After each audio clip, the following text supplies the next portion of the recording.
See this brake throttle overlap here? You're probably doing it in every corner of every lap. I'm guilty of this myself, but it's not ideal because when you're dropping the throttle, the car transfers weight to the front tires, causing it to pitch forward. You can induce a faster weight transfer by dropping the throttle more abruptly, which increases the rate of forward pitch and enhances the dynamic load shift onto the front tires. But when you overlap the throttle and brake, you're dulling that weight transfer. The rear is still slightly loaded from the throttle while the front isn't receiving the full braking force it could. This softens the pitch forward, making the car less responsive and reducing the initial bite of the front tires. In technical terms, overlapping delays the onset of maximum longitudinal load transfer, meaning you're not taking full advantage of the car's natural ability to rotate and grip under braking. It can also introduce instability, especially in high-speed corners or during trail braking, because the chassis isn't committing clearly to either deceleration or acceleration. Clean separation, throttle off then brake on, helps the car settle into a more predictable state,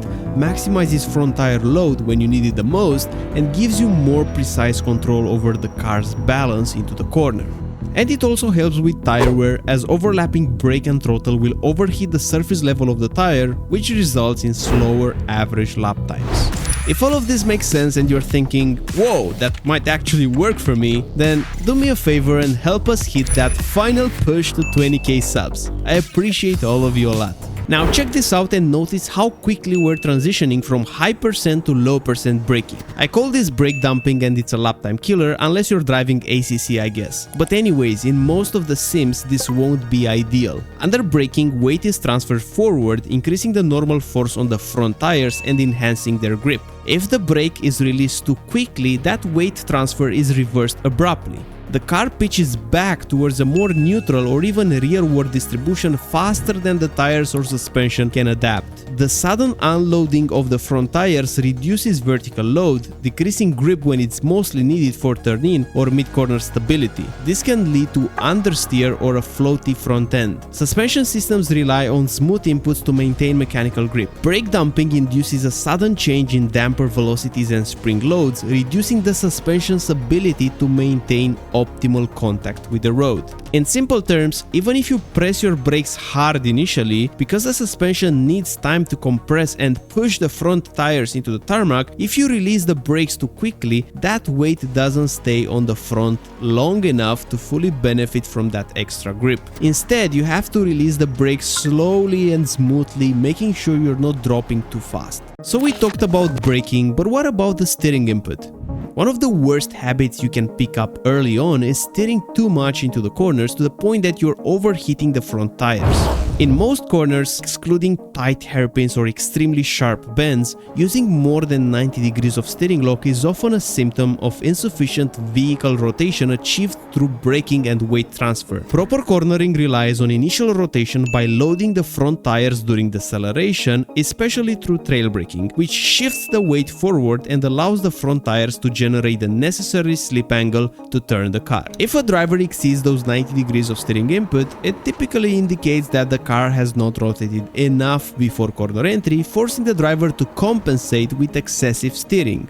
This leads to a greater front slip angle and increased lateral tire saturation, which reduces front end grip and causes understeer. Furthermore, large steering angles increases the tire scrub, which is slowing the car rotation and often results in a poor corner exits due to compromised line and balance. In short, effective rotation should come primarily from controlled brake release and chassis rotation, not from steering beyond the car's natural grip window. Try limiting your steering input to no more than 90 degrees in most of the corners. This forces you to rely on proper braking technique and weight transfer to rotate the car rather than muscling it around with a wheel. But take this with a grain of salt. Some corners, like tight hairpins, naturally require more steering. Generally, less speed equals more steering. But as a general rule, once again, train yourself to stay within the 90 degrees window because it's a great way to build better habits and improve your rotation efficiency. Now let's talk about something that I call throttle chopping. This refers to the rapid alteration between full throttle and zero throttle rather than applying a smooth progressive input. This behavior disrupts the car's longitudinal weight balance, causing repeated shifts in load between the front and the rear axle.